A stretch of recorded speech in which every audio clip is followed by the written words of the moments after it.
Hello and welcome. Tonight, Federal High Court in Abuja strikes out case against 119 protesters charged over the End Bad Governance protest following an application by counsel to the Attorney General of the Federation. Kano State Governor Abba Yusuf receives discharged minors in Abuja as Vice President Kashim Shettima advises them to turn a new leaf. President Bola Tinubu elevates and decorates Acting Chief of Army Staff Olufemi Oluyede with his new rank of Lieutenant General.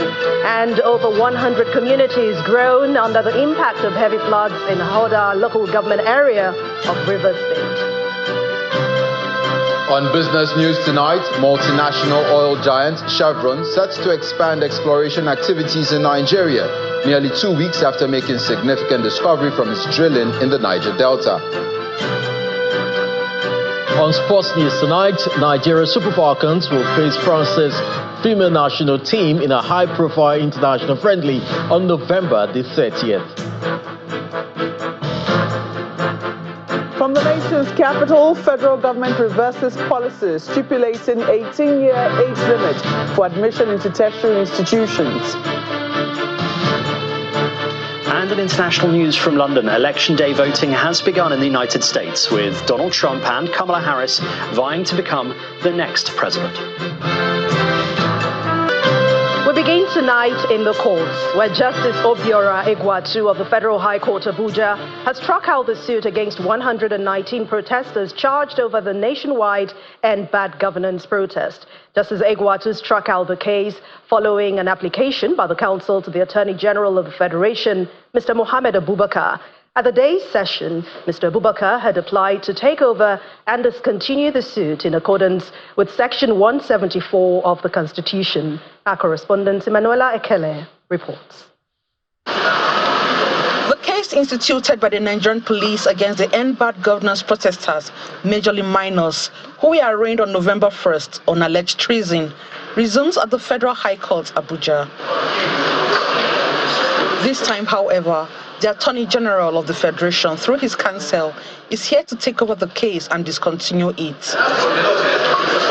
The Minister of Humanitarian Affairs and Poverty Alleviation is attending the proceeding alongside other lawyers.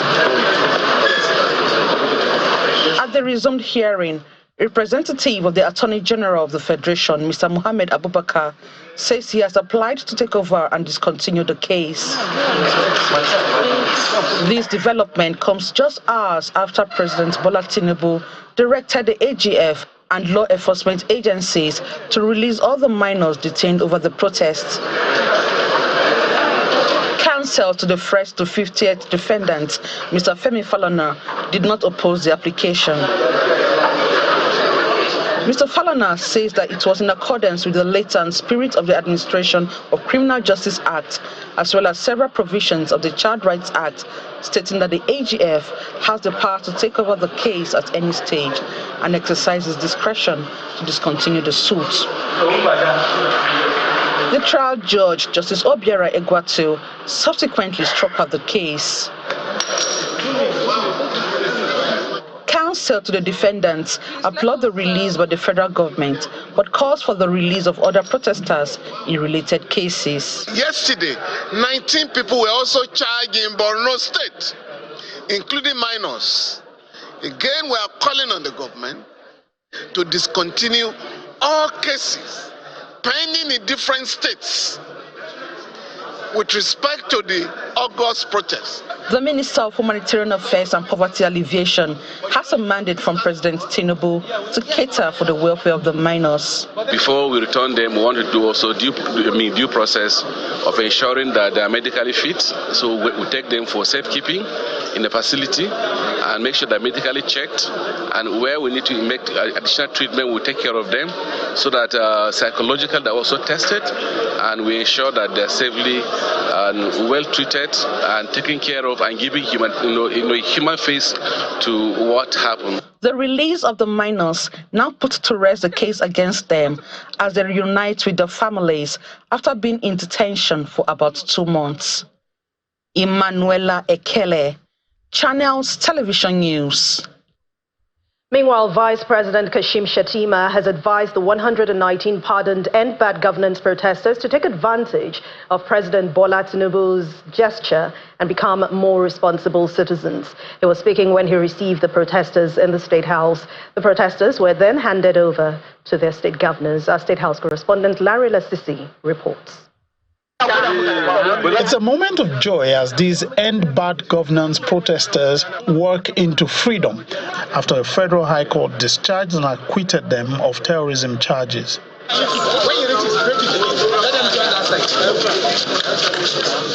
Eventually, they moved to the presidential villa where they're received by the vice president in the company of their state governors, ministers, and legislators. We cannot seize.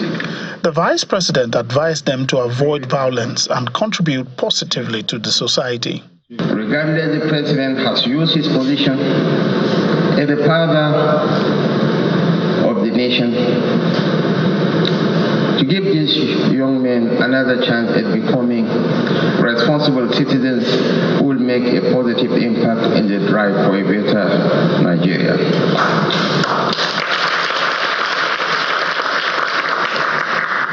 I would like to admonish you, young men, not to allow yourself to be used in perpetrating violence and destroying public and private property.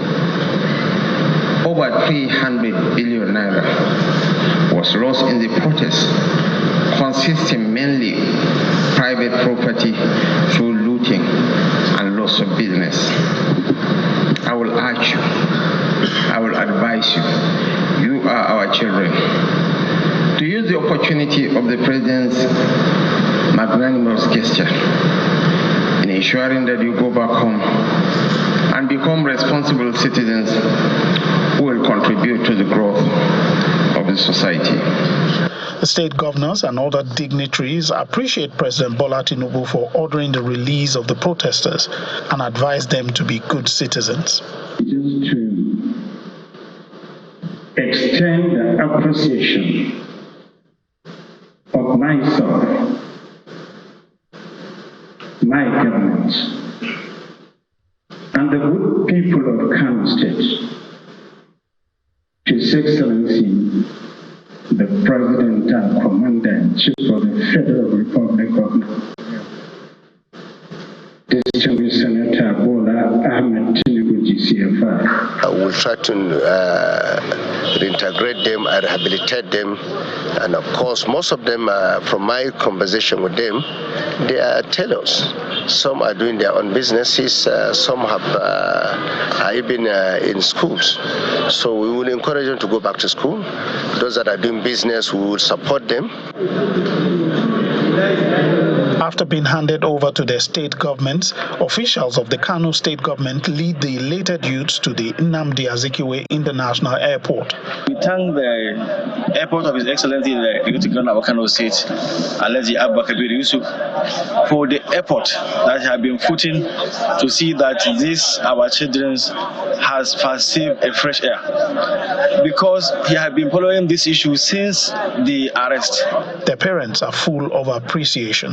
I come to Abuja after the last 2 weeks for purpose for this case. So this case has been closed today and free our children with unconditioned charges. So we thank Allah subhanahu wa ta'ala, and we are very glad today for free our children. As the pardoned protesters return home, the Kano state government is promising to provide medical evaluation for them and ensure that they receive the necessary treatment before being reunited with their families. Still on the discharged minors, senior police officers and heads of investigation units have been summoned by the Inspector General of Police, Mr. Kayode Egbetokun, over the welfare of the protesters while they were in police detention. The statement released by the Force Public Relations Officer, ACP Olumuyiwa Adejobi, says the police boss has ordered a thorough investigation into how the minors were treated. The police PRO also says the report of the investigation has been delivered to the IGP, who is currently away in Glasgow and participating in the Interpol General Assembly. This follows a nationwide outrage over the arraignment of the minors at the Federal High Court.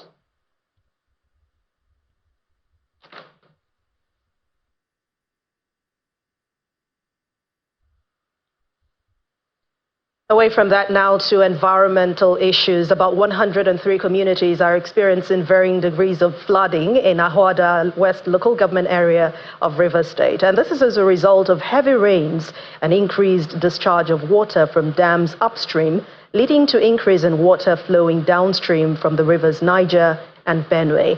In this report, our correspondent Charles Oporum visits the local government areas to see how the natives are coping. Driving through the streets of Akinima, council headquarters of Ahoada West in Rivers State, one can clearly see the level of devastation caused by the floods emanating from the overflowing Orashi River in the area, even as children frolic in the water.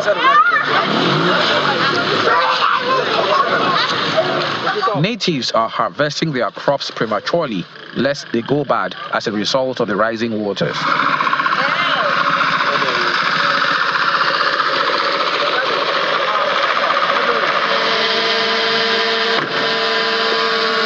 Moving around, we resort to canoes as the roads are virtually impassable by vehicles. This used to be a very thriving and bustling community, but now it's a ghost town as everybody has fled, barring a few stragglers around. At Jonkroma community, the chief press secretary of the council paints a bleak picture of the situation on ground, even as he calls for federal government intervention. 103 communities of Ahoada government area is flooded. The people you see around here are just trying to survive. We've relocated them to IDP camps. We have about 8 IDP camps all over the LGA, but it's not yet even enough because day after day, the population to which are leaving their homes is increasing. The water has not stopped, it's not receding, it's still flowing. And the worst of it is when the flood finally recedes, people are going to be in problem of food scarcity because crops that we should harvest next year, we've harvested them premature in a haste. And there's no system to which we can use to preserve our crops, our foodstuffs. And so we're calling on the federal government to do the best they can with NEMA to come to our aid. From there, we move to Umbiama, where the situation is pretty much the same. Some affected members of the community cry out for help from the government. People are stealing our things because nowhere to sleep. We are sleeping on the roads, so no way. So we are begging that government should come and help us. I need the salary. I pay on my this for what they work. Now they don't carry their flood now come spoil what's in that plant. People say now that what's that plant I take with myself. Pay my son's school fees. There's an exchange of words when a council official tries to placate a displaced woman. This is not the first time now. This is not the first problem.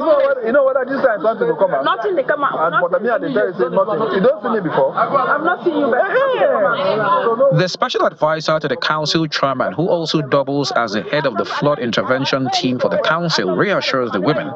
He also says they are doing the best they can, but insists they are not happy with NEMA and the federal government. Federal government has not done well. These agencies, NEMA, they have not done well. Even the state government, we expect them to bring more material.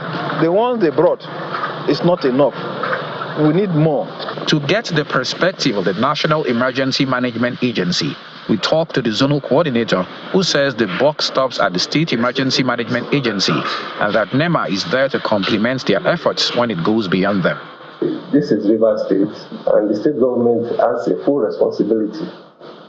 First responders to such incidents. Okay, so most of them are ignorant of the sequence of our response. Normally, if the state is overwhelmed, then NEMA comes in to assist.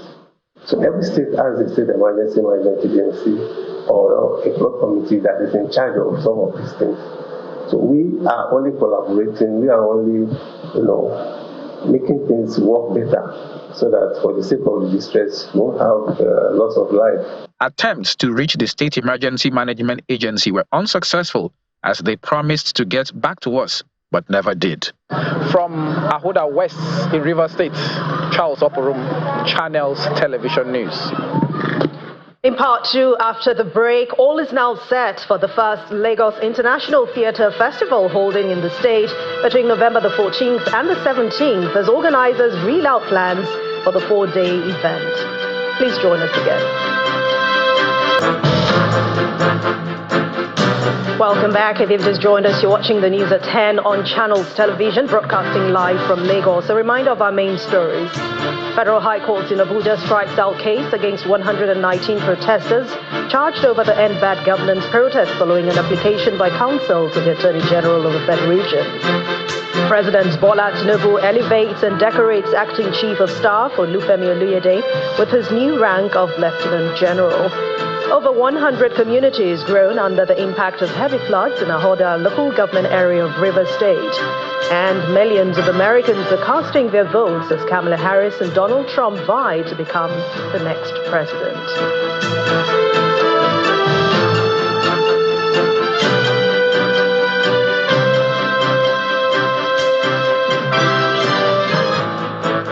President Bola Tinubu has promoted the Acting Chief of Army Staff, Major General Olufemi Oluyede, to the rank of Lieutenant General during a short ceremony held in the President's office at the State House to decorate the officer. President Tinubu commended the military for its unwavering courage, dedication, and patriotism in maintaining the nation's security. He also assured the military that the government would always listen to their advice, keeping the country on the path of peace and prosperity.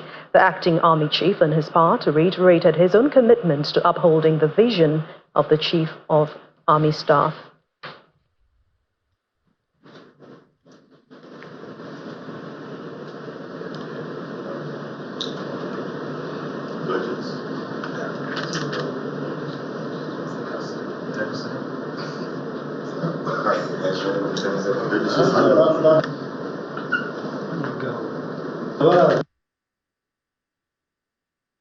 This is a recognition of your commitment, dedication, and patriotism to our country. Your record in the Nigerian military speaks for itself. All I can do on behalf of this country is to thank all of you for your commitment and dedication to see to the sovereignty and stability of this country. We are facing some challenges, security, but I could see progress being made. We must recognize that.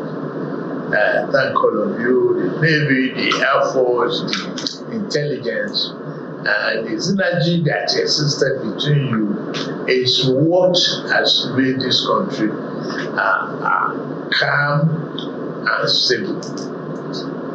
And we need that stability to assure the citizen that prosperity is not far away from them. President Bola Tinubu. And we're not done yet. We head over to Abuja studios now, where Malkwe Ogun Yusuf is standing by to give us more on the news at 10. Hello, Malkwe. Hello, Anne. It's good to see you again. Well, we're starting off in the education sector, where the federal government has reversed the decision to benchmark the admission age for tertiary institutions at 18 years. The newly appointed Minister of Education, Mr. Tunji Alausa, announced the decision during his maiden news conference in Abuja. Apart from the Education Minister, the Minister of Labour and Employment, as well as the Ministers of Humanitarian Affairs, also assumed office. This is the maiden news conference of the newly appointed Ministers of Education after taking their oath of office. The briefing affords the minister the opportunity to unveil his blueprint, and the highlight is the decision to reverse the policy on the 18 years age limit for admission into tertiary institutions. We will work with JAM and our university to ensure that people that are matriculating into our universities will be around 16 years. So we will not be going forward with the 18 years. We will go back to what we had before, 16 years. In a similar development, the Minister of Labour and Employment assumed office and unveils his plans for the ministry. We try as much as possible to listen to all labour organizations, to all labour issues, so that together we try to solve and resolve all issues that are outstanding. I want to appeal to all the staff, management staff, and other support staff to give us their support and cooperation so that together we try to resolve all issues, not only resolving issues, try to enhance the welfare, the well-being, and the support and cooperation of all workers in this country. The Ministers of Humanitarian Affairs and Poverty Reduction also assumed office. We, as a nation. The minister urges workers in the ministry to support his efforts to deliver on the president's mandate. We have challenges that we, as a nation, must recognize, identify, come together as a people and address them for the sake of ourselves and our future. It's an appeal I'm making to you today that give us that opportunity to work as a family, as a people, so that we can make a definite change within the shortest period that is left for us before the end of tenure of Mr. President. The ministers are also expected to hit the ground running in their efforts to accomplish the tasks given to them by President Bola Tinubu. We're talking security now. A joint security task force of the Federal Capital Territory has arrested over 360 beggars across the metropolis. The Secretary of the FCT Command and Control Center, Mr. Peter Olumuji, made this disclosure in Ruga community during an operation with a joint task security team ranging from the Nigeria Police, Department of State Service, the military, among others. Abuja is returning to beggar city. If you know you have a sister, you have a brother who is a beggar on the road, please, from next week, we'll carry them. These pronouncements from the Minister of the Federal Capital Territory, Mr. Nyesom Wike, on October 20th, 2024, is gradually taking effect as a joint security team comprising of the Nigerian military, the Nigerian police, Department of State Service, amongst others, embark on these operations.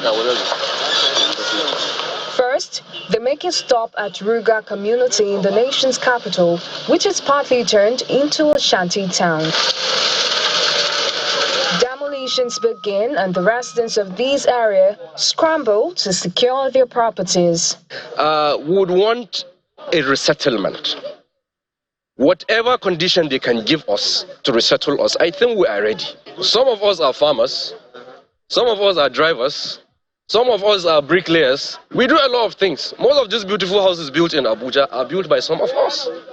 But we cannot live in those houses. All they tell us all the time is, people are living in illegal areas, leave this place. Why are we living here? We cannot afford other places. The Secretary of the Command and Control Center of the FCT administration, Mr. Peter Olumuji, who represented the FCT's Director of Security Services, speaks on the operation. The operation is a holistic operation that covers different activities. Like for this particular place where we are removing the illegal shanties and the structures, most of them here have complained over time that the reason why they've not been able to have access to their plot of land is because of these shanties and the criminal elements that are here. They've tried to take over their plot of land in time past and they've come under severe attack. He makes further disclosure on the operation.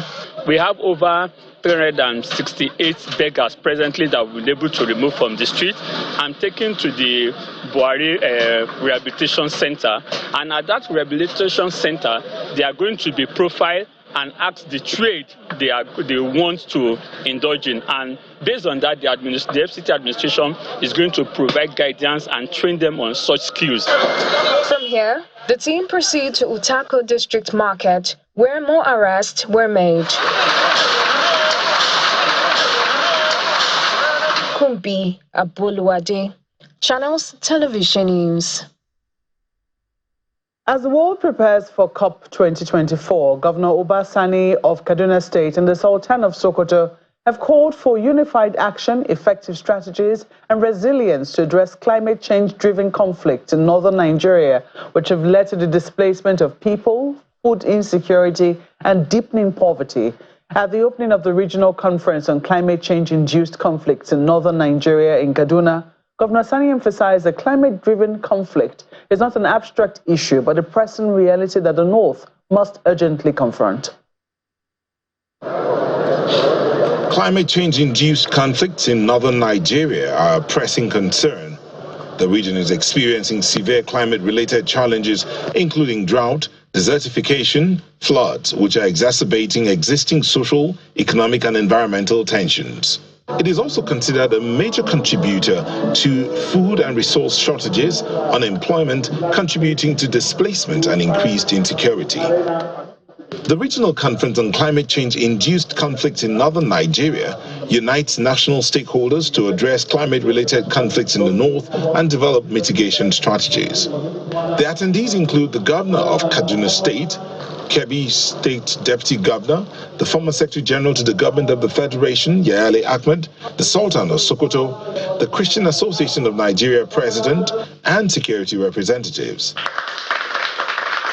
Mr. Yale Ahmed opened the session, stressing the need to address the climate conflict link. First of all, the religious leaders have moral authority to remind us all and sundry that keeping to our responsibility to manage our environment, to protect everything that should be protected, is a moral duty. Recognizing the link between climate change and conflict, the Sultan of Sokoto and the Khan president highlight the importance of collective action, especially among religious leaders and their followers. Coming together as one family to discuss issues, I think it's very important and apt. Like as it's been said, to know that you have a problem, you have half of the solution. In addressing climate change-induced conflict, we must also recognize the need for dialogue and collaboration among religious and political leaders. When it was time to declare the conference open, Governor Obasani stressed the urgent need for collective action against climate-related conflict, urging northern leaders to invest in resilient, through sustainable agriculture and improved disaster preparedness. We have developed a policy on climate change to safeguard the future of our environment and people. The policy outlines our vision for a climate-resilient Kaduna State, detailing objectives, strategies, and targets for key areas such as sustainable agriculture, renewable energy, waste management, water resource management, biodiversity preservation, amongst others. Stakeholders affirm that regional conferences on climate-driven conflicts are crucial for resilience and peace, emphasizing the importance of understanding the climate conflict link and fostering regional cooperation to tackle root causes. Still ahead on the news at 10, multinational oil giant Chevron set to expand exploration activities in Nigeria 2 weeks after making significant discovery from its drilling in the Niger Delta. That's on Business News. Please join us again.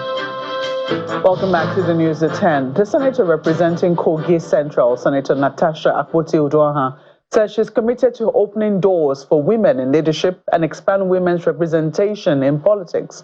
She stated this during a training session on women's political participation and representation organized by the National Institute for Legislative and Democratic Studies. The senator explains that the idea of the training is to build the confidence of women to contribute to nation building. This is the mood at the Oduaghan Multipurpose Hall in Okehi local government area of Kogi State as the lawmaker representing Kogi Central Senatorial District, Senator Natasha Akpoti-Uduaghan, arrives with officials of the National Institute for Legislative and Democratic Studies. The meeting is to foster women's political participation and increase the representation of women in political leadership.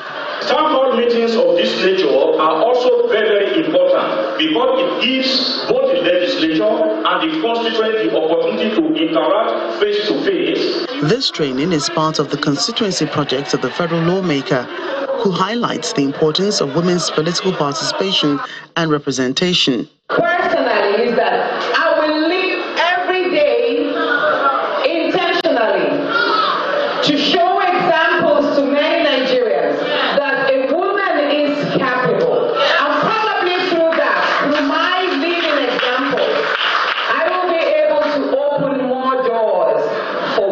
in leadership. She underscores the achievements and areas of interest to improve the lives of her people. Just in 1 year, I've been able to attract the rehabilitation of 2 primary health care facilities. I discovered last week that we do have gold in our land. And then in the next year, that's one of what I'm going to look into, ensuring that solid mineral attention to what is there. The lawmaker also initiates another empowerment project for at least 1,300 persons in her constituency and distributes items like motorcycles, tricycles, sewing machines, among others.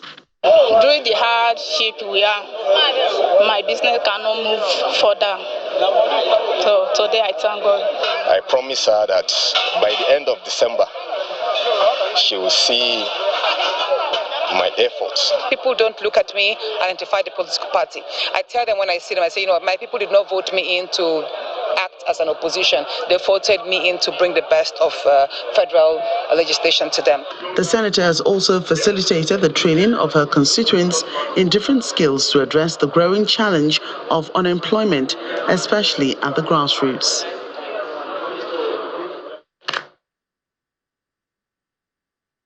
And that's all from our Abuja studios. It's back now to you, Anne. Thank you very much, Malwe. Right here in Lagos, theatre lovers are about to witness a convergence of creative talents, including actors, directors, and playwrights from around the world. The Lagos International Theatre Festival, which holds between November the 14th and the 17th, is a meeting point for these creatives, which will bring 25 players to 4 various venues in Lagos. To usher in the event, the founder of LITF, Bolanle Austin Peters, and some members of the board, including Dr. John Momo, Mr. Donald Duke, and Bimbo Manuel, held a press conference at the State House Marina to give an insight into what is expected from the 4-day event. What we realized was that we needed a community. We needed somebody to hold us together. That is what has happened in fashion, in film, in music, in food. We were the ones left, and we said no. We're probably the only ones that create the most entertainment for people at Christmas and Easter. Yet we were just letting ourselves be scattered all over. So the Lagos International Theatre Festival is going to start taking place by the grace of God in the National Arts Theatre from next year. All I want to urge you all is to try and give us the necessary support, be part of this. Let's make it happen. Let's make it epical. Let's let the world know that Nigeria can only be rescued, first and foremost, by the creative arts. And this is where we are today. We're at the point where we need something that will show up Nigeria as a very successful country. That's the pivot. And that's the trigger that will set things alight in a positive way for Nigeria. Entertainment is a low-hanging fruit, and I can testify to that.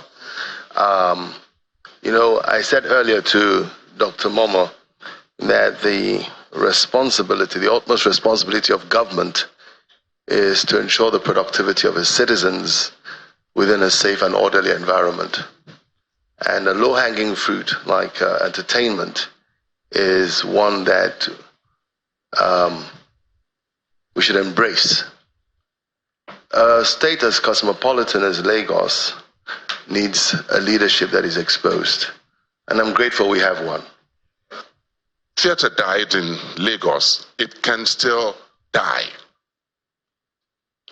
if we do not deliberately commit to the things that will keep it alive in terms of policy, in terms of active support, as you are giving the Lagos International Theatre Festival now. Meanwhile, the Lagos State Governor Babajide Sanwo-Olu explains why the state government is partnering with the founder of the festival and its significance for the state.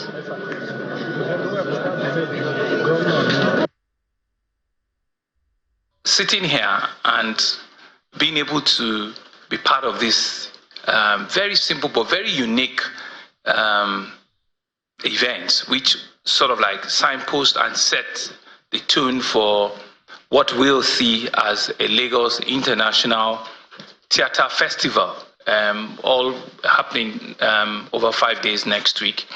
It's a further demonstration of how the can-do spirit that we have is really an opportunity for us to put square holes in square pegs and round holes in round pegs. And what this government has attempted to do when we started was to look at all of the verticals of where can we directly intervene. We just didn't think about it. What were people saying? What were people telling us that time?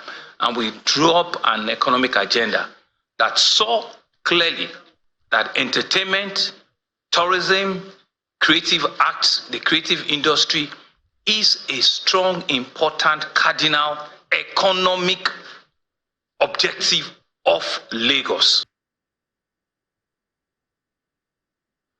From the creative industry to the oil and gas industry, here is Dominic Iwewu with more stories from the world of business.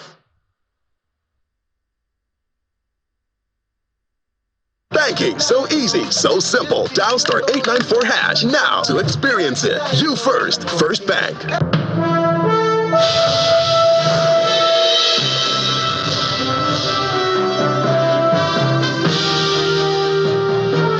Thank you, Anne. Welcome to Business News. U.S. multinational energy firm Chevron says it plans to increase its exploration around African oil producers, particularly Nigeria, following recent oil discovery in the Niger Delta.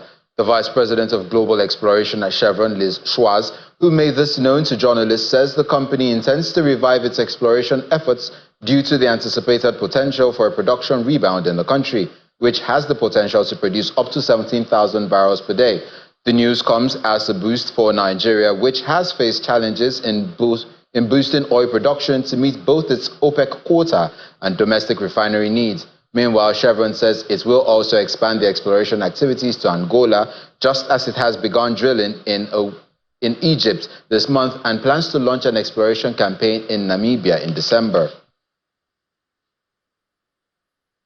The Chief Executive Officer of Financial Derivatives Company, Mr. Bismarck Rewane, is asking for calm and highlighting the need for more enlightenment and interaction on the proposed tax reform.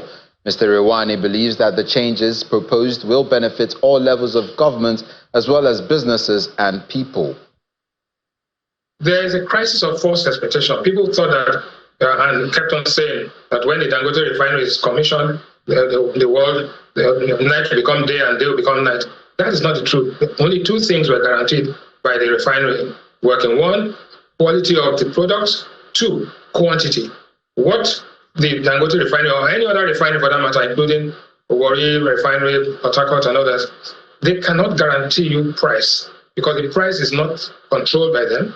The price is determined by factors which include oil price, exchange rate, and other things. So what we are getting is cost plus margin, and what we are getting is quantity guaranteed. What we are getting is quality guaranteed. What we cannot determine and what the producer cannot determine is the price at which you sell, because that is outside their control. However, having said that, if the cost is higher than the price, then that creates a subsidy. If the price is higher than the cost, that gives you a margin. And that's how the business, and this business is a high volume, low margin business all over the world. And that's how refineries are run. After 6 consecutive days of decline, the local bourse made the moderate rebound and back to the 97,000 points, which it lost recently as investors took interest in some high-value equities. Ini John Mekwa tells us more.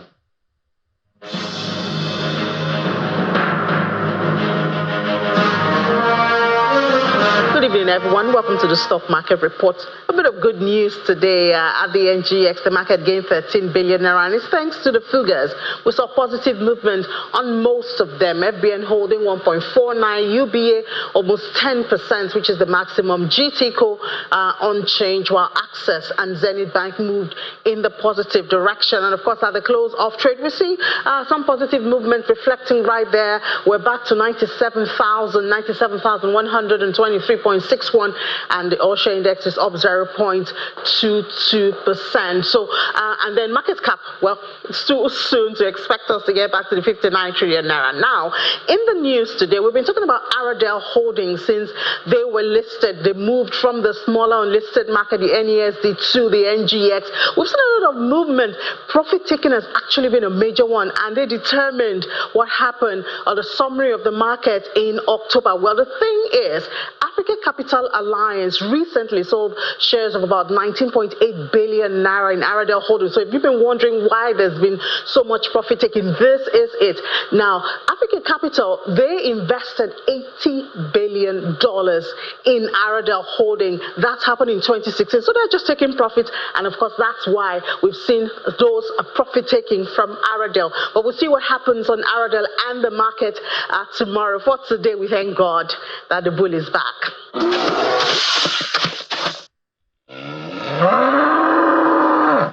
And that's it on Business News. Back to Anne for the rest of the news at 10. Thank you, Dominic. Outside our shores, millions of Americans across the country are casting their votes for either Republican candidate Donald Trump or Democratic candidate Kamala Harris. And Mr. Trump and his wife Melania cast their votes at a polling station in Palm Beach, Florida, after which he told reporters that he's confident he had a run, great company and campaign, and he will be the first to acknowledge if he loses a fair election. Here's Simon Puse with other international news and around the world in 5. Good evening and welcome to the channel's studios here in London with your international news around the world in 5. Election day voting has begun in the United States, with Donald Trump and Kamala Harris vying to become the next U.S. president. Americans here up early in Charlottesville in Virginia to make their votes, and here at Springfield in Ohio. The polls neck and neck as the sun rose over the White House on Election Day. Donald Trump earlier returned to Mar-a-Lago in West Palm Beach. And I said to them, does that mean I'm better than Abraham Lincoln? Earlier in the day, he compared himself to Abraham Lincoln and danced off stage at his final rally in Michigan. Meanwhile, Kamala Harris returned to Washington, D.C. Hours before, she had been welcomed on stage by U.S. talk show host Oprah Winfrey in Pennsylvania. It is set to be one of the closest presidential elections in U.S. history. And we'll bring you all the very latest news from that knife-edge U.S. election between Donald Trump and Kamala Harris right here on Channels Television. Meanwhile, a judge has ruled that Elon Musk's political group can keep awarding $1 million to voters in swing states. Philadelphia District Attorney Lawrence Krasner had sued to stop what he called an illegal lottery after Musk announced he would give the money to one voter in a swing state each day until Election Day. Pennsylvania Judge Angelo Foglietta did not immediately give a reason for the ruling, made a few hours after the hearing. An airstrike has killed at least 20 people in the town of Beit Lahir in northern Gaza. That's according to authorities there. Later on Tuesday, Israeli planes dropped leaflets over the town ordering residents who have not yet left their homes and shelters housing displaced families to quit the town completely. Palestinians said the new attacks and Israeli orders for people to evacuate were aimed at emptying 2 northern Gaza towns and a refugee camp to create a buffer zone. More than 43,300 Palestinians have been killed in more than a year of war in Gaza, the authorities in Gaza say, and much of the territory has been reduced to ruins. Zimbabwe's government has banned with immediate effect police officers from using mobile phones while working. All officers are required to surrender their mobile phones to their supervisors once they get to their stations and only use them during their break time. Saturday, 2 November 2023. It is widely believed this could be part of efforts to curb police corruption. It comes a few days after 2 traffic enforcement officers were arrested in the capital Harare after a viral social media video exposed them taking bribes from public transport vehicles. Boeing workers have voted to accept the aviation giant's latest pay offer, ending a damaging 7-week-long walkout. Under the new contract, they will get a 38% pay rise over the next 4 years. The walkout by around 30,000 Boeing workers started on the 13th of September, leading to a dramatic slowdown at the plane makers' factories and deepening a crisis at the company. The Prince of Wales has met with South Africa's president as he continues his visit to the Commonwealth nation. William's audience with Cyril Ramaphosa has been described as a follow-up to the state visit made to the UK by Mr. Ramaphosa in 2022. Hi, guys. Later, the Prince gave a major speech on nature, the environment and his support for wildlife rangers at the start of a 2-day summit for wildlife, his umbrella organisation combating the illegal trafficking of animals. The future king began his 4-day visit to Cape Town on Monday, and during the coming days will take part in a series of events shining a light on young African climate activists. And the results of the US election aren't out yet, but one animal thinks it knows who's won the count. Thailand's famous baby hippo Mu Deng predicted a win for Republican Donald Trump. The hippo was offered 2 fruit baskets, each labelled with the names of the presidential candidates, Trump and his Democratic rival Kamala Harris. The baskets were filled with fruits such as dragon fruit and watermelons. Mu Deng, who chose the Trump basket, is a baby pygmy hippo who has become a social media celebrity with millions of fans worldwide. And that's your international news around the world in 5. Now back to the Channel's studios in Lagos. Thank you, Simon. And indeed, we will continue with the elections in the United States. Joining us now for more on this election is our Washington correspondent, Maria Bird. Hello, Maria, and thank you for joining us. Thank you for having me. How far have the polls gone today, and how much time is left as we speak? Well, we know we are just a little bit over an hour before the polls will close in Washington. It is clear that this election is one that is going to be historic in nature. It is one that many people have not expected to see this type of turnout, especially with the early voting. The voting for day of has been some lines, but not the type of what we've seen in years past because we had so much of an early voter turnout. But it's tight, and many people are feeling that, and knowing that as of 6 p.m. Eastern time, the first polls will close. It has been a peaceful event so far in the U.S. Capitol, same for other states, as we've heard. But as we wind down now, the final hours of voting, are there security concerns? What could happen when these votes are being counted? Yes, and so as we wind down, those absentee ballots have begun to start and be counted. We will begin to see many of those ballots. We could know as early as 8, 9 o'clock for some states that close early, who they're projecting the winner to be. Because the votes now, whether they're electronic or even if they're paper ballots, are going through an electronic system and being counted. So the time that it took previously is not the same unless there's a lot of provisional ballots in an area or a lot of mail-in ballots in an area. But Maria, we've heard that this is like the tightest in the election history in the United States ever. The polls are still saying that both Mr. Trump and Harris are neck and neck. How soon could you see those electoral votes trickling in, something that could provide some direction into this election?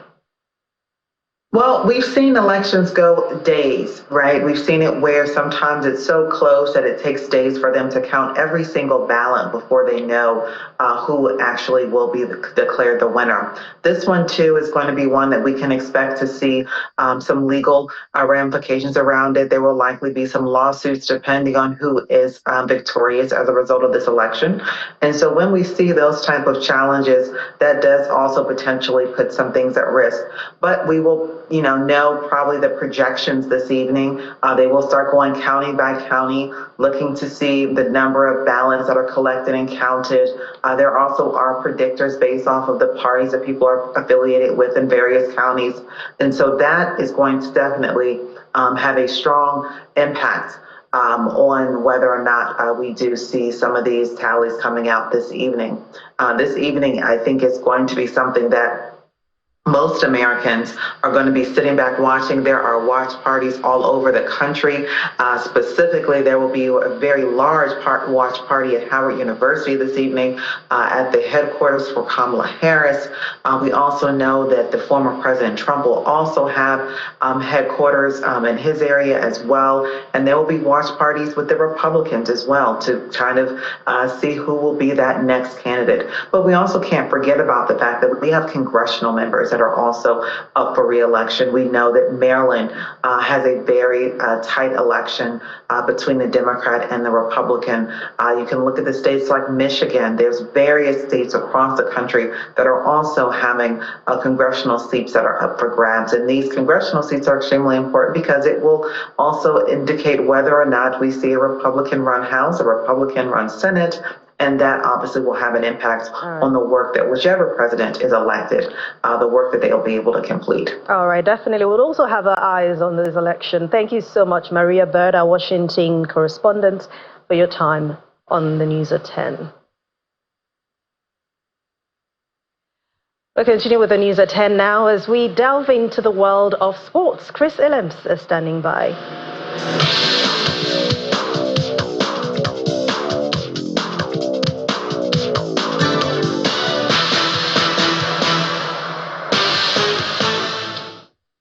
Thank you, Anne, and welcome to Sports News. Nighttime African champions Super Falcons will take on the senior women national team of France, Les Bleus, in a high-profile friendly in France on Saturday, November the 30th. The Super Falcons last month beat the Green Ladies of Algeria 2-0 and 4-1 in games played in Ikenne and Lagos, respectively. This month's encounter with the Les Bleus will take place at the Stade Raymond Kopa in the city of Angers. The Falcons will welcome the encounter as part of the process for building a new squad, as well as another test ahead of the 2025 Women African Cup of Nations in Morocco next summer. That's it on sports. It's back to you, Anne.